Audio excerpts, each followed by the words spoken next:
Hey, what's up mga boss? Ngayong araw na to mga boss, meron na naman tayo ditong i-review.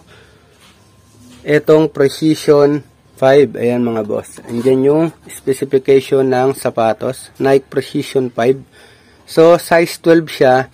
And then sa mga gustong mag-avail nito, 2.5 lang to mga boss. Ang retail price nito is 3,195 sa mall. So, mabibili nyo lang to sa akin ng 2,500. So, meron tayo ditong broken size.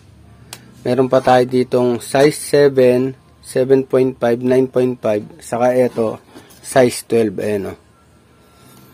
So, mga boss, i-open na natin to mga boss. Ayan, laki ng box o. Yun. Ayan mga boss o. Ang colorway nito mga boss is white Burley Bolt. Ayan.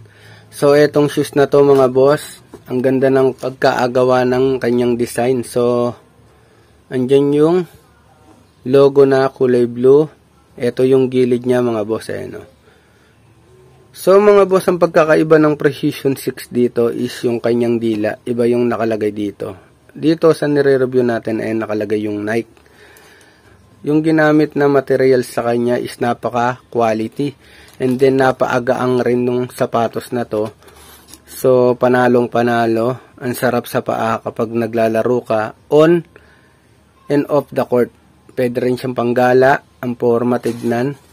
So, ayan yung kanyang outsole mga boss. Napaka-makapit nito. And then, yung spiky na hinahanap ninyo nandito sa sapatos na to. Maingay to mga boss.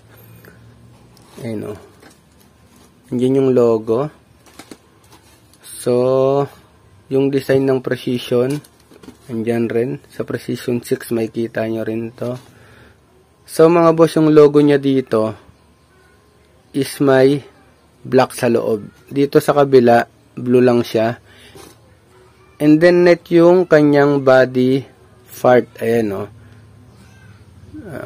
Kaya, ang sarap nito. Hindi siya mainit, isuot. Kahit na ilang oras nyo nang gamitin to sa paggagala and then sa pagbabasketball. Tapos andyan yung mint green yata tawag dyan o yellow green. Ayan, parang yellow green. And then sa baba niya, ayan, andyan yung logo sa ayan o, midsole. Rubber sole to mga boss ha. Ayan, ang ganda. Ang gaang.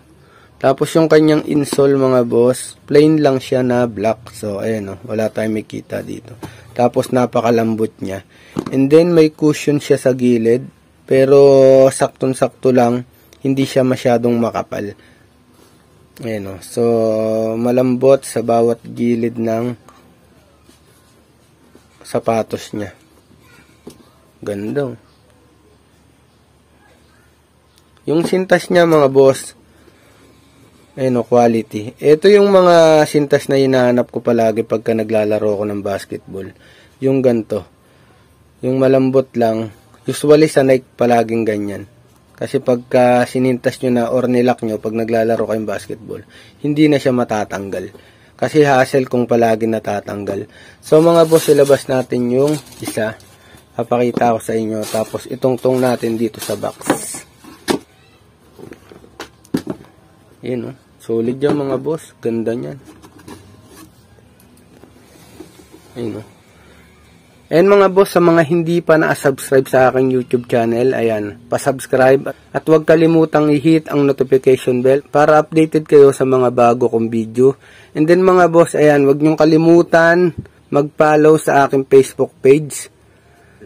And palagi kayo mag-iingat mga boss. Salamat sa mga palaging nanonood dito sa aking mga vlog. Paalam mga boss. Peace. Bang.